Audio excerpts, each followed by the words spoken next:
Hey guys, LevelCap here. Today is Monday, which means it's time for an episode of Loadout. This series where you guys, the viewers, get to pick a gun and customization for me to use. The way you do this is you leave a comment down below letting me know what kind of weapon and accessories you'd like me to run with, and I will pick one of the top rated comments for the next episode. Today's top comment comes from Jack Welka, and he says the Battlefield for Beginners Loadout. This is for all classes, and he's given me options for every class, and I picked the Engineer. For Engineer, he says the primary MX4 attachments, reflex sight, laser sight, and ergo grip. Same as secondary gadget is the law and repair tool, same grenade, field upgrade, and knife. I hope you picked mine and keep up the great work. And I like doing these beginner loadouts because there's something like 85 different primary weapons in Battlefield 4, not including secondary weapons and gadgets and stuff like weird shotguns, M320 shotguns, and M26 masses. There's a ton of weapons in this game, so many, and you really only start off with one per class. I think unless you get the premium DLC, in which case it unlocks a bunch of other guns for you. But if you got vanilla, you got one gun for each class starting out, and you have to unlock other ones. And of course, the Engineer's weapon is the MX4, this funny little PDW that isn't particularly well known around the world. And in this first clip here, I am pretty much using the weapon naked, aside from the optic on here, just to see what the performance is actually like when you first start using this gun before you get any kills or any unlocks for it. It's actually pretty good. I think you can do just as well with this gun naked as you could with the ergo grip and laser sight. We'll be switching over to those attachments in a little bit, but I just wanted to test it out naked first. Now, the MX4 is made by Beretta, the same company that makes the popular M9 pistol that you have in this game. And what's kind of cool is that the magazines between the M9 pistol and this PDW are totally interchangeable. You could take a mag out of the pistol, put it into this weapon, take it out of this weapon, put it into the pistol, which is pretty cool. So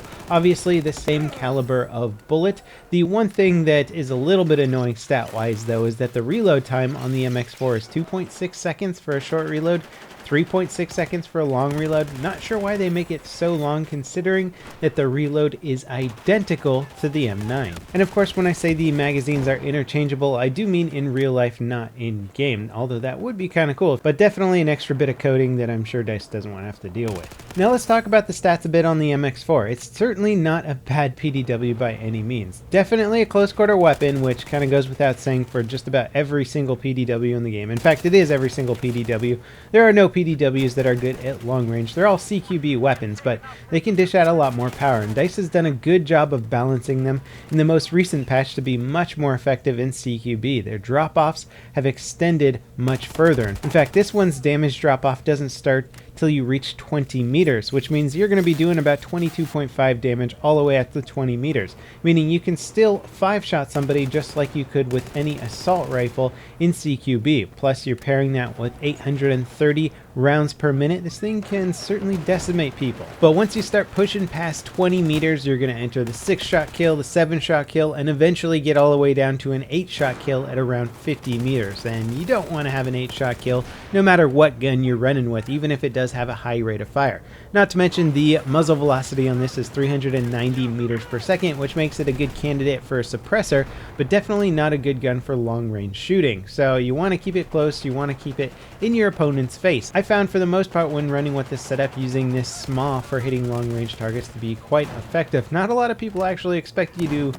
peek around a corner and shoot a rocket at them. A lot of players just take it right to the face. It's a one-shot kill, and it's funny every time. Now, as you can see from the gameplay, I'm playing a little bit of Conquest Small here. I'm trying to play on some objective-oriented modes to see how effective it could actually be in objective gameplay. It's not bad as long as you actually get on the objectives. Sometimes players like to stay far back from the objectives, do a long-range approach. This gun is not good for that at all. However, securing train cars is definitely one of its specialties. People just, again, don't expect the Engineers to be packing that much of a punch in CQB. And let's tap the brakes for a second and just say, what is this scout helicopter doing? Being an easy target is what he's doing, and I managed to nab him from all the way across the map. I think scout heli pilots get a little bit ambitious once they've got a repper with them. I think they're somewhat invincible. Still a bit of an overpowered combination, but nothing a good SMAW or RPG can't fix. And it's also worth mentioning the small primary technique, which is if you run into more enemies than you think you can handle with your primary weapon, I'm talking 3 or 4, you can always whip out the small, run that as your primary, try and get a lucky 1 or 2 shot kill with it, and then switch to your primary weapon to try and finish off the remainder. Because not a lot of guys expect to get a small in the face when they come around the corner. Usually they're just expecting you to try and fill them full of lead with your primary weapon. If you run into 3 or 4 guys, you just really can't dish out enough damage most times to deal with that many players, at least not all at once. Now, one interesting element about PDWs is that they are engineer exclusive weapons, and engineers generally speaking are not people you want in the front lines fighting other infantry. They have RPGs, they have rockets, they're for vehicle support, they're for taking down vehicles.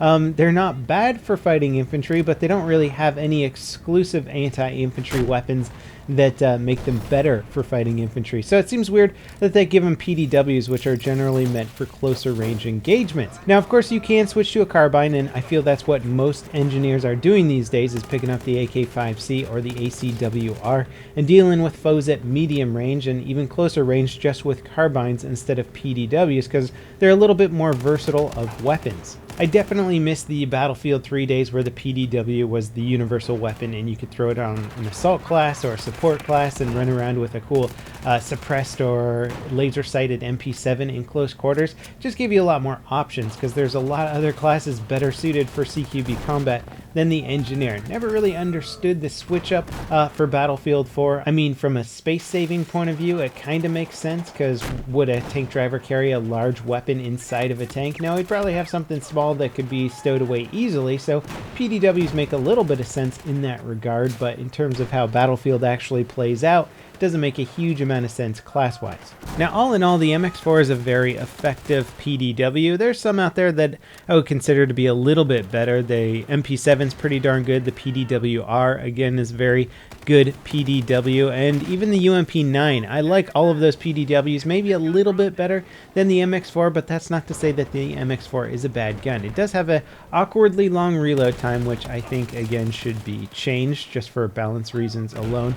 But you can certainly be effective with this weapon. However, I just think most engineers are going to opt to go with the first carbine that they get unlocked and not really look back at the PDWs, because it just doesn't make a whole lot of sense. And again, as you can see there, combining the small for anti-infantry combat at medium to longer ranges can be very effective. Even if you don't get that one-shot small kill, you can always finish them off with the MX4, provided that they're not dodging around too well, because the muzzle velocity will again really affect your accuracy at range. Anyway, as you can see, the MX4 is a perfectly capable PDW, although I still prefer carbines in the long run. The laser sight and ergo grip do work well for hipfire gameplay, although not necessarily needed for this gun. Its hipfire is pretty darn good to begin with. As always, guys, thanks for watching. Don't forget to leave your comment for next week's episode, and I'll see you next time. This is LevelCap signing off.